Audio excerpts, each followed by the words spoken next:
Imagine you're a university student. Everything's going great, plenty of friends and a bright future. Then one day, in the middle of class, you hear a voice saying, "Watch out." You shake it off, but then a few weeks later, you hear another one, and then another.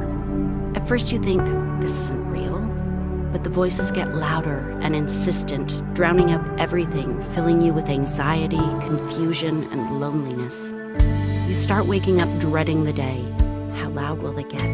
Will you be able to quiet them enough to go to class or hang out with friends? Increasingly, the answer is no. You start skipping classes and avoiding people.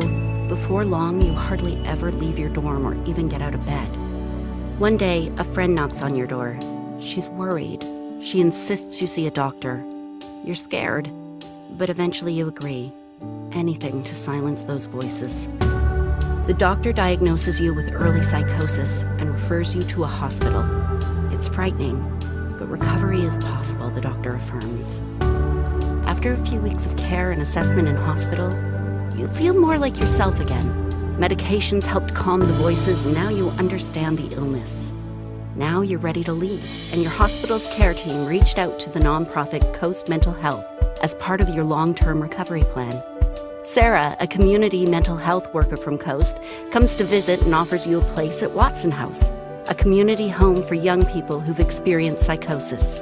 She explains how Coast provides people with mental illness with the framework to continue recovery in the community, safe and stable housing, support services, and even future education and employment opportunities. Once at Watson House, Sarah helps you focus on the little things first, like grocery shopping, preparing meals, and taking part in daily routines. Together, you set small, achievable goals so you can build confidence in your ability to manage your mental health. It takes time, and there are still some dark days. But as the months pass, you learn about yourself, and from the shared experience of the other young people at Watson House. After a year has passed, you feel you've gained the skills you need to reach your potential while managing your mental health. You've learned what can trigger your symptoms and the role that medication plays. You're ready to live more independently, maybe even go back to school. With Sarah's help, you now have your own apartment in one of Coast's supported living buildings with continual access to Coast's community mental health team. Another year passes and you're taking some courses at school.